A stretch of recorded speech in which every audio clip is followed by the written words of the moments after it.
कांग्रेस के वरिष्ठ नेता पूर्व मंत्री महेश जोशी हमारे साथ हैं, उनसे हम बात करते हैं। महेश जी, मुझे एक बात बताइए, ये जो नतीजा आया है, ये जो हार हुई है, आपको उम्मीद थी कि इस तरह का नतीजा आएगा? नहीं, ऐसे नतीजे की उम्मीद नहीं थी। हम ये तो मैं व्यक्तिगत तौर पे कह सकता हूँ, हमको ये तो लग रहा था कि हम स्पष्ट बहुमत के आसपास पहुँच सकते हैं। हो सकता है स्पष्ट बहुमत ना मिले, लेकिन हम 69 सीटों पर आएंगे, ऐसी उम्मीद नहीं थी। ये क्यों हुआ महेश जी? आप कह रहे हैं, आप बहुत ही वरिष्ठ नेता हैं, तो कई यहाँ दौर आपने देखे हैं, लोकसभा, विधानसभा, तमाम सारे आपने वो देखे हैं, ये 69 सीटों वाला कैसे हो गया? देखिए, ये विश्लेषण की बात है। अभी जितनी बातें आ रही हैं वो फौरी तौर पे तात्कालिक प्रतिक्रिया मानता हूँ मैं उनको, चाहे कोई अखबार लिख रहा हो, चाहे कोई चैनल कह रहा हो, चाहे कोई व्यक्ति कह रहा हो। महेश जोशी को क्या लग रहा है? हम तो ये जानने आए हैं। मैं ये कह रहा हूँ कि अभी ये बहुत गंभीरता से विचार करने की बात है। मैंने आपसे कहा ना, फौरी तौर पे कल परिणाम आया और आज मैं उसका विश्लेषण दे दूं, तो विश्लेषण मेरे अपने तात्कालिक विचार तो हो सकते हैं। आपको ये लगता है कि ये जो हार है, चूंकि अशोक गहलोत जी ने ये कहा था कि 200 सीटों पर मैं ही लड़ रहा हूं, तो ये हार उनकी हार है? देखिए, जो फीडबैक था, फीडबैक ये था कि सरकार से एंटी इनकम्बेंसी नहीं है कहीं पे भी। तो अशोक गहलोत जी ने जब ये कहा कि मैं सब जगह चुनाव लड़ रहा हूँ, तो उसका मतलब ये था कि अगर बाई दी वे कहीं पे एंटी इनकम्बेंसी है भी, तो मतदाता और कार्यकर्ता ये विश्वास रखें कि वो अशोक गहलोत जिसने अच्छी से अच्छी योजनाएं बनाने में कोई कमी नहीं रखी, जिसने राजस्थान की जनता की सेवा करने में कोई कमी नहीं रखी, वो जो वोट दे रहे हैं उससे अशोक गहलोत मजबूत है। एग्जैक्टली, ये बात आपने पहले भी कही थी, इसीलिए मैं पूछ रहा हूँ कि अब जब हार हुई है तो क्या ये अशोक गहलोत की हार कहलाएगी?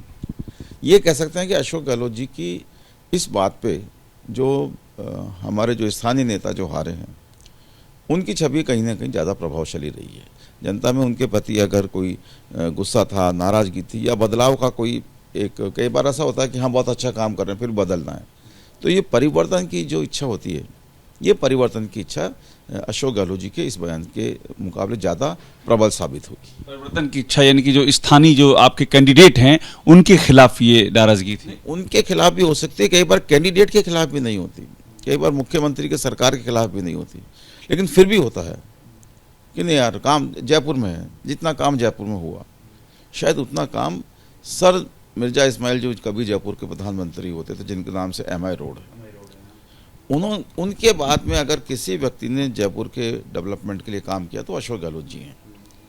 लेकिन अभी भी आपके नेता हैं, मतलब इसके बाद की क्या होगा भविष्य में, ये भी जानना चाह रहा हूं, क्योंकि अब तो ये कहा जा रहा है कि सचिन पायलट भी अब वो मुख्य भूमिका में आएंगे, इस तरह की बातें चल रही हैं। आपने दोनों के साथ काम किया है, इसलिए ये सवाल ही बहुत महत्वपूर्ण है कि अब आगे पार्टी में क्या होगा, अशोक गहलोत का दौर या सचिन पायलट का दौर? देखिए, तो पार्टी को तय करना है कि क्या करती है, पार्टी को तय करना है। लेकिन मैं अशोक गहलोत जी के इस बयान को अप्रिशिएट करता हूँ, जो उन्होंने कहा कि भाई मैं किसी पद पर रहूं चाहे नहीं रहूं, मैं राजस्थान की जनता की सेवा करता रहूंगा। ये बयान बहुत इम्पोर्टेंट है और हर जो नेता हैं राजस्थान के, चाहे वो कांग्रेस के हों, बीजेपी के हों और किसी भी वर्ग के हों, उनके मन में यही भाव रहना चाहिए भाई पद जो है वो तो आनी जानी चीज़ें हैं, लेकिन हमारी जो सेवा का हमारा जो भाव है वो हमारा राजस्थान की जनता के प्रति वो कमिटमेंट बना रहना चाहिए। बता दीजिए कि मुख्यमंत्री गहलोत के OSD लोकेश शर्मा, उन्होंने बहुत सारी बातें कही हैं ABP न्यूज़ को इंटरव्यू में उन्होंने कहा कि मुख्यमंत्री चापलूसों से घिर गए। उन्होंने ये भी कहा कि मुख्यमंत्री जो है हठधर्मिता थी कि सिटिंग जिनके एंटी इनकम्बेंसी उनके खिलाफ उनको टिकट दे दिया। तमाम सारी बातें उन्होंने कही हैं। देखिए, कल मैंने भी उनका जो उन्होंने ट्विटर पे जो लिखा था या फेसबुक पे लिखा था वो मैंने पढ़ा। सच्चाई है, मुझे विश्वास नहीं हुआ। कोई भी व्यक्ति जो आज भी OSD बना हुआ है मुख्यमंत्री का, वो चुनाव परिणाम प्रतिकूल आने के तुरंत बाद में कैसे इस तरह की हरकतें कर सकता है? उनकी अगर कोई नाराजगी थी, 25 सितंबर के वो प्रायोजित बता रहे हैं, 25 सितंबर की घटना में मेरी भी भूमिका थी। मैं ईमानदारी से कह सकता हूँ, मेरे को अशोक गहलोत जी ने एक बार भी ये नहीं कहा कि भाई 25 सितंबर के क्या जो कुछ हुआ वैसा कुछ होना चाहिए, बल्कि उन्होंने जो कुछ कहा जब हम उनसे एक डेलीगेशन के रूप में 4 लोग हम मिलने गए तो अशोक गहलोत जी ने कहा भाई ये नहीं होना चाहिए।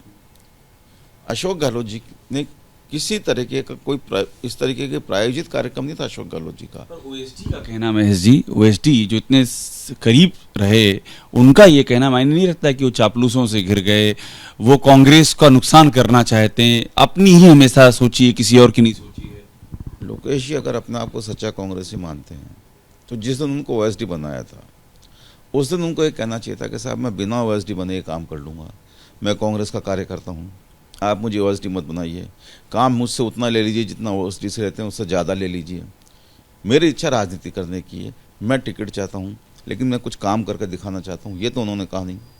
जिस दिन ओएसडी बनाया तुरंत बन गए। आज भी ओएसडी हैं। किन चापलूसों से गिरे हुए थे मुख्यमंत्री जी? अशोक गहलोत जी मुख्यमंत्री रहे, किन चापलूसों से घिरे? उनमें लोकेश शर्मा खुद नहीं है जिनसे वो घिरे हुए थे। और उनको अगर कोई शिकायत भी थी लोकेश को तो उनको 25 सितंबर के बारे में अगर उनको लगता था कि अशोक गहलोत जी ने गलत किया या करवाया, उसे तो टाइम छोड़ देते, तब भी वो अपने आप को कांग्रेसी मान रहे थे। अगर उनको लगता है कि किसी तरीके से उन्होंने प्रशासनिक रूप से कोई गलत किया, अगर उनको लगता था कि चापलूसों से घिरे हुए हैं, जो बाकी सारे लोग चापलूस हैं, अकेले लोकेश शर्मा चापलूस नहीं था, उसी टाइम उनको बाहर आ जाना चाहिए था। वो आज तक भी बाहर नहीं आए हैं। दूसरों को चापलूस करना बहुत आसान है।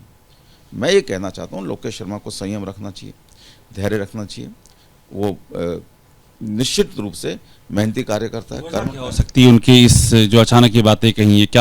क्या किसी का हाथ है उनके ऊपर? आपको क्या लगता है? मैं नहीं जानता, लेकिन मुझे लगता है कि टिकट नहीं मिलने की उनकी जो पीड़ा है या स्विच ओवर करने का अगर कोई उनके मन में भाव है तो मैं नहीं कह सकता।